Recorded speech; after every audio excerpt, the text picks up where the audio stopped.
कहानी की शुरुआत होती है एक बूढ़ी औरत से जो काफी समय से मरी पड़ी थी। वो अकेली रहती थी, कोई बच्चे या रिश्तेदार भी नहीं थे जो उससे बात करना चाहें। उसकी एक बिल्ली है जो हर रोज उसे चाटती थी मानो उठाना चाहती हो। उसके फोन पर कंपनी वालों का कॉल आ रहा था जो शायद उसे कोई बिल भरने को कह रहे होंगे। अब हम एक बैंक का सीन देखते हैं जहाँ पर सैम नाम के एक आदमी को फेयरवेल पार्टी दी जा रही थी। वहीं बैंक के ऑफिस में पीट नाम का एक लड़का अपने सीनियर का काम कर रहा था क्योंकि उसके सीनियर को नए एआई सिस्टम्स के साथ काम करने में दिक्कत होती थी। ये बात पीट किसी को बताए ना, इसलिए टॉम नाम का वो सीनियर उसे पैसे भी देता था। पीट कहता है कि पुराने लोगों के लिए इस सिस्टम को समझना थोड़ा मुश्किल तो है। उधर सैम बैंक के मेन मैनेजर वुड से बात कर रहा था। वो इमोशनल होकर कहने लगा कि तुम लोग ये कंप्यूटर ढंग से न चला पाने की वजह से मुझे निकाल रहे हो ना। मैं पता है कितनी पहले से काम कर रहा हूँ इस बैंक में। वो मैनेजर से रिक्वेस्ट करता है कि मैं नया एआई सिस्टम सीख लूंगा लेकिन मुझे निकालो मत। इस उम्र में मैं अपना और अपने परिवार का खर्च कैसे चलाऊंगा। लेकिन मैनेजर वुड ने सीधे तौर पर कह दिया कि मैं कुछ नहीं कर सकता,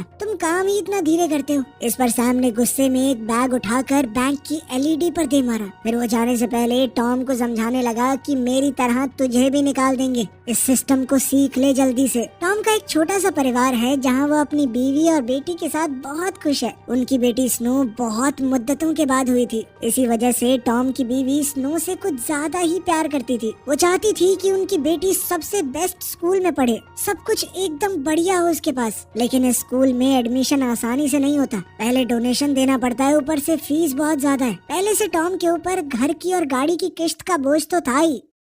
अगले दिन हम टॉम को उसी बेस्ट स्कूल में बोलिंग करते हुए देखते हैं। आज वो एडमिशन के बारे में बात करने ही आए थे, तभी पीट भी वहाँ पर बैंक के किसी काम से आ गया। पीट स्कूल को देखकर हैरान हो चुका था। उसने कहा कि ये स्कूल है या कोई 7 स्टार होटल। अब टॉम ने पीट से कहा कि थोड़ा पता लगाना बाकी लोग कितना डोनेशन दे रहे हैं। पीट ने पता करके बताया कि कोई 5 लाख दे रहा है, कोई 7 लाख, कोई 10 लाख दे रहा है। लेकिन अभी भी स्कूल वाले और पैसे मांग रहे हैं। साथ ही स्नो को एक खास बीमारी भी थी जिस वजह से उन्हें उसे बार बार डॉक्टरों के पास ले जाना पड़ता। अब इन सभी खर्चों को देखते हुए टॉम ने अपनी बीवी को समझाने की कोशिश की कि स्कूल कुछ ज्यादा ही महंगा है, रहने देते हैं ना, कहाँ से लाएंगे इतना पैसा। लेकिन उसकी बीवी नहीं मानी। वो कहने लगी कि कुछ भी करो, पैसे तो हमें जोड़ने ही है। इस पर बेचारा टॉम सिर्फ इतना कह पाया कि तुम फिक्र मत करो, मैं कुछ करता हूँ। उधर पीट के चाचा की मौत हो चुकी थी, लेकिन उनके मरने के बाद भी घर पर कई सारे गुंडे आए। उसके चाचा ने कई लोगों से उधार लिया था और अब उसका कजन जो कि पीट के काफी करीब था पूछने लगा कि भाई क्या करें। वो बात कर ही रहे थे कि तभी दूसरी गैंग वहाँ वसूली के लिए आ गई। लेकिन पीट ने बड़ी चालाकी से उन्हें पहले वाली गैंग के खिलाफ भड़का दिया कि सारा अच्छा सामान तो ये लोग लेके जा रहे हैं। इसके बाद वहाँ जबरदस्त लड़ाई शुरू हो गई। खैर, गुंडों के जाने के बाद पीट का कजन बहुत दुखी था क्योंकि ये पूरा कर्जा अब उसके सर पर आ पड़ा था। पीट ने कहा कि चिंता मत कर भाई, मैं कल बैंक में चेक करूंगा, हो सकता है चाचा को कोई अकाउंट हो बैंक में, पैसे पड़े हों। अगले दिन पीट ने बैंक में जाके चेक किया लेकिन उसके चाचा के अकाउंट में कोई पैसा नहीं था। लेकिन सर्च करते हुए उसे एक दूसरा अकाउंट मिला। ये उसी बूढ़ी औरत का अकाउंट है जिसमें पूरे 3 करोड़ थाई बाट पड़े हैं, यानी लगभग 9 करोड़ रुपए। लेकिन ये अकाउंट एक्टिव नहीं था। दरअसल इस अकाउंट में पिछले 2 साल से एक भी ट्रांजैक्शन नहीं हुई थी। ये देखकर पीट के दिमाग में एक आइडिया आया। फिर रात को जब टॉम अपना काम खत्म करके घर जा रहा था तभी उसका बॉस वुड वहाँ पर आया और उससे कहा कि यार ये एक लोन है, इसको कर देना पास, क्योंकि उसे अभी काम से बाहर जाना था। प्रमोशन के चक्कर में टॉम वुड का अधूरा काम पूरा करने लगा। कुछ देर बाद जब पीट वहाँ पर आया तो वो टॉम से कहने लगा कि ये लोन मुझे ज्यादा सही नहीं लग रहा। हो सकता है वुड ये आपके जिम्मे इसलिए छोड़ के गया हो ताकि अगर कल को कोई दिक्कत आए तो नाम आए आपका, क्योंकि आखिर में साइन तो आपने किए हैं। इसके बाद वो बात करने लगे कि वुड जैसे लोग पूरा क्रेडिट खा जाते हैं। पीट ने कहा कि मुझे सुनने में आया इस साल बोनस भी नहीं मिलेगा। अब पीट टॉम को समझाने लगा कि इस छोटी सी सैलरी में कैसे ही होगा एडमिशन। अब पीट टॉम को बताने लगा कि मुझे एक ऐसा अकाउंट मिला है जिसमें करीब करीब 9 करोड़ रुपए पड़े हैं और 2 साल से कोई ट्रांजैक्शन नहीं हुई। वो औरत शायद मर चुकी है, अगर हम उसमें से थोड़े पैसे निकाल लें तो किसको क्या पता चलेगा। हमें अपने बारे में भी तो सोचना चाहिए, ऐसे बैंक के लिए मर मर के क्या ही हो जाएगा। मगर टॉम इस सब से सहमत नहीं था। उसने कहा कि ऐसा कुछ करने की सोचना भी मत, वरना नौकरी से निकलवा दूंगा तुझे। इस पर पीट कहने लगा कि मैं अकेला तो वैसे भी नहीं कर सकता ये काम। आप जिस पोस्ट पर हैं आप ही उस अकाउंट को दोबारा से एक्टिवेट कर सकते हो। अरे सोच के देखो ना, 2-3 साल से कोई ट्रांजैक्शन नहीं हुई, वो औरत पक्का मर चुकी होगी। इस पर टॉम कहने लगा कि अगर कल को उसका कोई रिश्तेदार आ गया फिर क्या जवाब देगा। इस पर पीट कहने लगा कि हाँ, थोड़ी सी रिसर्च कर लेंगे ना। तभी अचानक सैम की लाश छत से नीचे आकर गिरी। ये देखकर दोनों चौंक गए। अपनी नौकरी को खोकर सैम बहुत दुखी था। ये दुख वो सह नहीं पाया और मारा गया। जब वो लोग उसके फ्यूनरल पर गए तो टॉम को अपने परिवार की बहुत फिक्र होने लगी। फिर जब वो अगले दिन काम पर आया तो उसने खुद से उस औरत का बैंक बैलेंस चेक किया। उस औरत का नाम था जीत और अब इतना पैसा देखकर उसने अकाउंट को एक्टिवेट कर ही दिया। इसके बाद वो पीट से कहता है कि थोड़ी थोड़ी रकम करके निकालेंगे, नहीं तो वुड को पता चल जाएगा। पीट ने कहा कि मैं तो बस 2000 ही निकाल सकता हूँ, इससे ज्यादा के लिए मुझे तुम्हारी परमिशन की जरूरत पड़ेगी। लेकिन टॉम ने कहा कि नहीं, बस 2000 ही निकालता रहे। फिर रात को पीट उन 2000 की बियर और चखना लेकर टॉम के पास पहुंचा और उससे कहने लगा कि 2000 में भैया और क्या ही करेंगे हम, जब तक पूरे पैसे निकलेंगे ना तब तक बुढ़े हो जाएंगे। कल मुझे वुड ने कुछ काम दिया था, उसके कंप्यूटर में उसकी आईडी डली हुई थी तो मैंने चेक कर लिया, परफॉर्मेंस में आपका बिलो एवरेज आ रहा है, कभी भी निकाल सकते हैं आपको। एक बार आपको निकाला तो मेरे भी पेट पे लात बजेगी। इसके बाद जब पीट वहाँ से अपनी बाइक पर जाने लगा तो कुछ लोगों ने उस पर हमला कर दिया। वो उसे पीटने के बाद कहने लगे कि बॉस की गाड़ी ठोकी है तूने, जल्दी से पैसे लाकर दे वरना मार देंगे तुझे। इसके बाद पीट ने टॉम को कॉल की और कहने लगा कि हमें जल्द से जल्द पैसे निकालने होंगे, मुझे उसकी बहुत जरूरत है। अगले दिन टॉम ये जाकर चेक करता है कि वुड को अकाउंट एक्टिवेट होने की नोटिफिकेशन आई या नहीं, लेकिन वुड जल्दी में अपना काम उसे देकर वहाँ से चला गया। जिसके बाद उसने वुड की मेल को चेक किया तो पता चला कि एक्टिवेट होने का मैसेज आया था, साथ ही 2000 निकलने का मैसेज भी आया था। तो उसने जल्दी से वो सारे मैसेज डिलीट कर दिए। इसके बाद उसने पीट से कहकर मिस जीत के अकाउंट से पूरे 40 लाख निकलवा लिए। अब हम 2 लोगों को देखते हैं जो अपनी गाड़ी में किसी को किडनैप करके लाए थे। उस आदमी ने उनका पैसा खाया था। अब वो आदमी कहने लगा कि मेरे पास पैसे नहीं है, मुझसे जो चाहे वो करवा लो तुम। लेकिन उस बिजनेसमैन का एक इशारा पाते ही बॉडीगार्ड ने उसे मार दिया और फिर वहीं पर उसके शरीर को जला भी दिया। लेकिन जब वो वहाँ से निकल रहे थे तो बिजनेसमैन ने अपने बॉडीगार्ड खेम को बताया कि आज से कुछ साल पहले एक काम वाली 9 करोड़ रुपए लेके भाग गई थी मेरे। बहुत ढूंढा, कोई अता पता नहीं मिला उसका, लेकिन अभी हाल ही में पता चला है कि मर गई है वो। उसके अकाउंट में सारा पैसा पड़ा है, उसकी एक नाजायज बेटी है, उस तक पहुंचना होगा क्योंकि वही बैंक से 9 करोड़ रुपया निकलवा सकती है। ये सारी बातें सुनकर खेम के मन में लालच आ गया और उसने अपने बॉस को भी वहीं जंगल में मारकर जला दिया। इधर पीट ने अपने हिस्से के पैसों में से थोड़े पैसे अपने कजन को देते हुए कहा कि चाचा के खाते में बस इतना ही था। उधर टॉम अपने हिस्से के पैसे लेकर घर पहुंचा। उसकी बीवी उससे पूछने लगी कि कल एडमिशन की आखिरी डेट है, पैसों का इंतजाम हो गया ना। उसने हाँ कहा तो वो बताती है कि एडमिशन के 1.5 करोड़ लगेंगे और फिर आने वाले 12 सालों तक भी खर्चा होगा, तब तक कोई छुट्टी कोई बीमारी नहीं, ठीक है। वहीं पीट बाकी के पैसे लेकर एक गैराज में गया। वहाँ का बॉस जिसका नाम शेख है, उसने कुछ दिन पहले उसकी रोल्स रॉयस ठोक दी थी, जिसके बाद वो गुंडे जबरदस्ती उससे पैसे मांग रहे थे। पीट ने उसे 7 लाख देते हुए कहा कि अब हमारा हिसाब पूरा हुआ, लेकिन शेख के लोग उसे मारते हुए कहने लगे कि गाड़ी का इंजन भी खराब हो गया है। पीट कहने लगा कि मैं बाइक पे था, गाड़ी पीछे से ठुकी थी, इंजन कैसे खराब हो सकता है, मगर गुंडों ने उसकी बात नहीं सुनी। जिसके बाद वो लोग उसे मारते हुए उसके फोन को अनलॉक करने की कोशिश करने लगे। इसके बाद पीट ने टॉम को कॉल किया और कहा कि 10 लाख और चाहिए मुझे, मैं बहुत बड़ी मुसीबत में हूँ। लेकिन टॉम ने कहा कि नहीं, अभी और पैसे नहीं निकालने, ज्यादा पैसे निकालेंगे तो पकड़े जाएंगे। अगले दिन टॉम ने अपनी बेटी के एडमिशन के लिए बाकी पैसे जमा करवा दिए। फिर वो रोड के किनारे एक गरीब लड़की से मिला। उसने कहा कि तुम्हारे नाम से एक अकाउंट खुलवाना है और इसके लिए तुम्हें 10,000 दूंगा। वो लड़की तैयार हो गई तो टॉम ने अपने बैंक में उस लड़की के नाम से खाता खोल दिया। लेकिन फिर बाद में बंदूक दिखाकर कहा कि चल निकल यहाँ से, अगर किसी को भी इस बारे में बताया या फिर अकाउंट से पैसे निकाले ना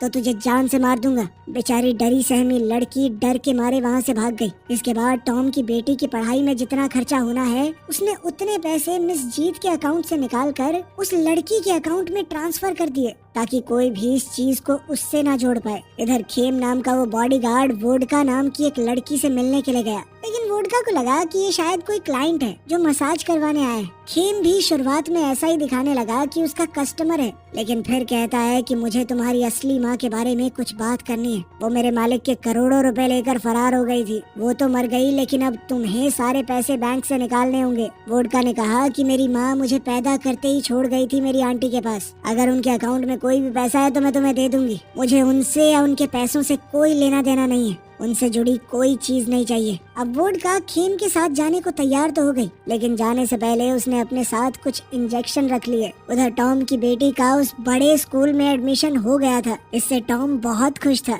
पर तभी अचानक उसके मोबाइल में एक अजीब सा मैसेज आया। दरअसल जिस लड़की के अकाउंट में उसने पैसे डाले थे, उसने एक ही बार में सारे पैसे निकाल लिए किसी और ब्रांच से। जिसके बाद वो गुस्से में उस लड़की को ढूंढने पहुंचा। उसे बंदूक दिखाकर पूछा कि मेरे पैसे कहाँ पर हैं। लेकिन आज वो अकेली नहीं थी, उसके साथ उसका एक दोस्त था जिसने टॉम से बंदूक छीनकर उसे नीचे गिरा दिया और उसके कान के पास 3 गोलियां चला दी और कहा कि अगर दोबारा यहाँ कभी दिखा ना तो ये गोली तेरे भेजे में डाल दूंगा। तेरे जैसे पोपलू को मैं दूर से पहचान जाता हूँ। इसके बाद टॉम एकदम चुपचाप चला गया। अब वो सोच में पड़ गया कि आखिर बाकी पैसे कहाँ से लाए। फिर उसने जाकर उस मरी हुई बुढ़िया के अकाउंट को चेक किया तो पता चला कि पीट ने उसमें से 40 लाख निकाले थे। इसीलिए उसने फैसला किया कि इससे पहले पीट दोबारा पैसे निकाले, मैं पहले ही सारे पैसे निकाल लेता हूँ। बैंक में सीनियर होने की वजह से उसने बचे खुचे सारे पैसे निकाल लिए। उसने सारा पैसा एक ऐसे बैग में भर लिया जिसे देखकर ऐसा लगता था मानो उसके अंदर एक गिटार हो। लेकिन इतने सारे पैसे निकलने का मैसेज वुड तक पहुँच चुका था। वुड ने उससे पूछा कि ये सब तुम क्या कर रहे हो। बेचारे टॉम ने सच बता दिया कि मैं ये सब अपनी बेटी के लिए कर रहा हूँ और ये पैसे बैंक के नहीं है, एक बूढ़ी औरत के हैं जो मर चुकी है। उसका कोई है भी नहीं, कोई नहीं देखेगा ये पैसे। इस पर वुड कहने लगा कि तेरी बेटी को इतने महंगे स्कूल में पढ़ाने की क्या जरूरत है, शहर में और भी कई सारे स्कूल है ना। अब टॉम ने उसे लालच देने की कोशिश की कि भाई मैं तुझे आधा पैसा दे दूंगा, नहीं तो एक काम कर तू 70% रख ले। लेकिन वुड नहीं माना। उसने कहा कि मैं तुम्हें एक चांस दूंगा, चुपचाप ये सारे पैसे यहीं छोड़कर चले जाओ वरना जेल की हवा खानी पड़ेगी बेटा। अब बेचारा टॉम उदास होकर सारे पैसे वहीं छोड़कर चला गया। लेकिन जब वो अपनी कार में बैठकर परेशान हो रहा था तो उसने पीट को कॉल किया। उससे पूछा कि कहाँ है भाई तू, जो तूने 40 लाख निकाले थे उसमें आधे पैसे मुझे भी दे। पीट ने उसे एक एड्रेस बताया और कहा कि यहाँ पर आजा, ले ले अपना पैसा। इससे पहले पीट निकलता उसकी नजर वुड पर पड़ी, जिसने वो पैसे बैंक में जमा नहीं किए बल्कि उन्हें अपने साथ घर लेकर जा रहा था। लेकिन इस वक्त वो कुछ नहीं कर सकता था। अगर उसने कुछ भी बोला तो वो ही तो पकड़ा जाएगा। पैसे निकाले तो उसी ने थे ना। इसके बाद टॉम सीधा पीट के पास गया। पीट को सेक नाम के उस गैंगस्टर ने ही किडनैप कर रखा था। जब टॉम वहाँ पहुँचा तो उन्होंने उसे भी पीट कर बंदी बना लिया। इसके बाद सेक ने टॉम से पूछा कि तुम्हें एक मरी हुई औरत के अकाउंट में पैसे मिले हैं ना, चलो अब उस अकाउंट का सारा पैसा मुझे ला कर दो। इस पर टॉम ने कहा कि हाँ जी सर, मैं तो देना चाहता हूँ, लेकिन वो सारे पैसे मैनेजर अपने घर पे ले गया है। अगर आप चाहते हो तो मैं आपको ले जा सकता हूँ वहाँ पे। इस पर सेक मान गया और कहने लगा कि ले चलो मुझे वहाँ। इसके बाद सेक अपने सारे गुंडों को लेकर वुड के घर पहुँचा और जाते ही अचानक से उसने वुड के गले में चाकू मार दिया और फिर वहाँ से पैसे लेकर चलता बना। ये देखकर टॉम का तो दिमाग खराब हो गया। वो सोच में पड़ गया कि ये क्या कर दिया हमने। पीट कहने लगा कि हमें पुलिस को बताना चाहिए, लेकिन टॉम का कहना था कि इससे तो हम भी फंस जाएंगे। इसके बाद उन दोनों ने मिलकर मैनेजर को उसके ही घर में एक संदूक के अंदर बंद कर दिया। फिर जब टॉम घर पहुंचा तो उसकी बीवी ने उसके चेहरे को देखकर पूछा कि क्या हुआ और तुमने बाकी के पैसे जमा क्यों नहीं किए। टॉम ने सिर्फ इतना कहा कि हाँ कर दूंगा। इस पर उसकी बीवी चिल्लाने लगी कि आज पैसे न भरने की वजह से मुझे स्कूल में दूसरे बच्चों के पेरेंट्स के सामने शर्मिंदा होना पड़ा। तुम चाहते क्या हो मैं भी काम करना शुरू कर दूं? मैंने तुम्हारे और हमारी बेटी के लिए कितनी कुर्बानियां दी हैं। इस पर टॉम ने कहा कि कुर्बानियां मैंने भी बहुत दी हैं, इतना नहीं कमाता मैं, फिर भी कर रहा हूँ ना कुछ। तुम जानती भी नहीं कि तुम्हारी जिद की वजह से मैं किस सिचुएशन से गुजर रहा हूँ, लेकिन पैसों का इंतजाम हो जाएगा, चिंता मत करो। अगले दिन पीट और टॉम बिल्कुल सही वक्त पर ऑफिस पहुंचे और बिल्कुल आराम से अपना काम करने लगे मानो कुछ हुआ ही नहीं, ताकि किसी का शक उनके ऊपर बिल्कुल न जाए। लेकिन तभी उस मर चुकी औरत मिस जीत की बेटी वुड का पैसे लेने आ गई। पीट ने कहा कि आपके पास क्या सबूत है कि आप उनकी बेटी हैं? जिस पर वोडका ने अपने कार्ड पर अपनी माँ का नाम दिखाया। इस पर पीट ने कहा कि ये नाम तो और भी औरतों का होगा देश में, और फिर उसने घबरा कर कहा कि मैं अपने सीनियर से बात करके आता हूँ इस बारे में। अब उसकी हालत खराब हो रही थी और वो टॉम के पास पहुँचा कि भाई उस लड़की की बेटी आ गई है यहाँ पे, क्या करें? तब टॉम एकदम नॉर्मल एक्ट करते हुए भाग गया, लेकिन अंदर से तो भाई की पिचुक पिचुक हो रखी थी। तब उसने वोडका से कहा कि देखिए, नाम वाली चीज तो सिर्फ एक इत्तेफाक भी हो सकती है, आपके पास कोई और सर्टिफिकेट है? तब वोडका कहने लगी कि मेरे पास बर्थ सर्टिफिकेट है, लेकिन वो तो गाँव में है मेरी आंटी के पास। लेकिन तभी खेम ने कहा कि वो बर्थ सर्टिफिकेट मैं लेकर आया हूँ। ये देखकर वोडका डर गई कि ये गुंडा मेरी आंटी के पास गया होगा। हो सकता है उन्होंने प्यार से बर्थ सर्टिफिकेट ना दिया हो, आंटी को मार तो नहीं दिया इसने। लेकिन टॉम बर्थ सर्टिफिकेट से भी नहीं माना। उसने कहा कि आपको कोर्ट ऑर्डर लेकर आना पड़ेगा कि ये आपकी माँ है, उसके बिना हम पैसे नहीं दे सकते, आपका नाम थोड़ी लिखा है नॉमिनी में। फिर बैंक से निकलकर वोडका ने खेम से पूछा कि तुम्हें मेरा बर्थ सर्टिफिकेट कहाँ मिला? तब वो बताता है कि तुम्हारी आंटी ने ही मुझे तुम्हारा पता बताया था, साथ में ये सर्टिफिकेट भी दे दिया। वोडका ने कहा कि मैं तुम्हारे पैसे लौटा दूंगी, लेकिन तुम प्लीज मुझसे दूर हो जाओ। वो उससे पीछा छुड़ाने के लिए वहाँ से भागने लगी, लेकिन खेम ने उसका पीछा नहीं छोड़ा। खेम उस तक पहुँचकर लड़की को पकड़ने ही वाला था, लेकिन तभी पीट ने अपनी मोटरसाइकिल पर आकर उसे टक्कर मार दी और जल्दी से वोडका से कहा कि पीछे बैठो, और फिर जल्दी से वोडका को लेकर वहाँ से भाग निकला। इधर टॉम घर जाकर अपनी बीवी से कहता है कि जल्दी से सामान पैक करो, हमें यहाँ से निकलना होगा। उसकी बीवी ने पूछा कि क्या हुआ, लेकिन टॉम ने बहुत सीरियस होकर कहा कि मैं बाद में बताऊंगा। वहीं पीट वोडका को अपने साथ क्लब लेकर गया था। उसने पूछा कि वो जो आदमी तुम्हारे पीछे पड़ा है वो है कौन? तब उसने बताया कि मेरी माँ ने उनके बॉस से कुछ पैसे चुरा कर बैंक में जमा करवा दिए, इसीलिए अब ये आदमी मेरे पीछे पड़ गया है। इस पर पीट ने कहा कि क्या पता वो झूठ बोल रहा। तब उसने बताया कि बहुत पहले मेरी माँ ने मुझे फोन किया था, उन्हें इस बात का अफसोस था कि मैं उनकी नाजायज औलाद थी तो वो मुझे पाल नहीं पाई। वो मुझसे माफी मांगकर ये सारा पैसा मुझे देना चाहती थी, लेकिन मैं उन्हें कभी माफ नहीं कर पाई और ब्लॉक कर दिया। इसके बाद पीट ने टॉम को फोन करके बताया कि यही उसकी असली बेटी है। पूरी बात सुनकर टॉम ने पूछा कि तू इसके साथ क्या कर रहा है? पीट बताने लगा कि अगर इसे अकेला छोड़ दिया तो वो दरिंदा इसे मार देगा। ये सुनते ही टॉम के दिमाग में एक आइडिया आया कि हैं तो ये सारे दरिंदे ही, इन्हें आपस में क्यों ना लड़वा दें। उसने पीट से कहा कि चल सेक्स से अपने पैसे लेकर आते हैं। उन्होंने उस आदमी को ढूंढा और बताया कि तुम्हारे सारे पैसे सेक नाम के गैंगस्टर ने हमसे लूट लिए हैं, हम तुम्हारे साथ चलते हैं, चलो उससे पैसे लेकर आएंगे। इसके बाद टॉम ने अपनी बीवी से कहा कि स्नो को लेकर गाँव चली जाओ, मुझे कुछ बहुत जरूरी काम है। उसकी बीवी ने खतरे का अंदाजा लगाकर कहा कि जल्दी मेरे पास वापस आ जाना। सारी गलती इसी औरत की है, फालतू में इमोशनल ड्रामा कर रही है यहाँ पे। उसकी कमाई में एडजस्ट कर लेती, ना डालती बेटी को बड़े स्कूल में, क्या हो जाता? अब एक्टिंग कर रही है, मेरे पास आ जाना।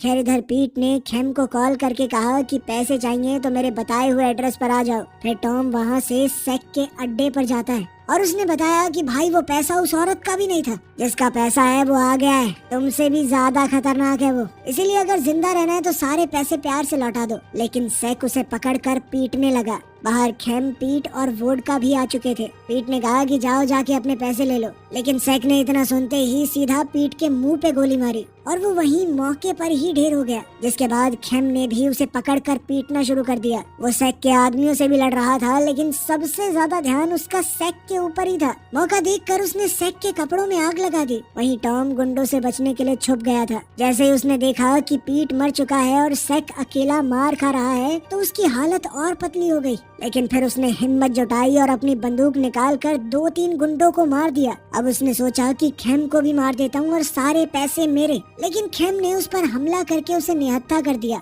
खेम अब टॉम को मारने ही वाला था, लेकिन तभी वोडका ने अपना एक इंजेक्शन उसकी गर्दन में घुसा दिया और कहा कि अगर पैसे चाहिए तो ले लो, लेकिन अब मेरी आंखों के सामने किसी और को मारने की जरूरत नहीं है, वरना इंजेक्शन दबा दूंगी, 1 मिनट के बाद मर जाएगा तू तड़प के। इसके बाद खेम सारे पैसे लेकर चुपचाप वहाँ से जाने लगा, लेकिन जैसे ही वो उन पैसों के साथ बाहर निकला, अचानक से एक वैन उसके सामने आई और उसके पुराने मालिक, जिसे उसने जंगल के बीचों बीच मारा था, उसके एक आदमी ने खेम को गोलियों से भून दिया और फिर तुरंत वहाँ से चला गया। शूटर को पता नहीं था कि बैग में पैसे हैं, इसीलिए उन्होंने बैग को भी वहीं छोड़ दिया। फिर टॉम ने जाकर पैसों से भरा वो बैग ले लिया और उसमें से थोड़े पैसे वोडका को भी देने लगा, लेकिन उसने कहा कि मुझे नहीं चाहिए ये पैसे। वो नहीं मानी तो उसने वो पैसे उसके पैरों में वहीं छोड़ दिए। फिर उसने सारे पैसे अपनी बीवी के एक अनजान अकाउंट में डलवाकर खुद को सरेंडर कर दिया और पुलिस से कहा कि सारे पैसे कुछ गुंडों ने लूट लिए। अब अगले सीन में हम टॉम को जेल में देखते हैं। उसने इस घपले का पूरा नाम पीट और वुड पर डाल दिया।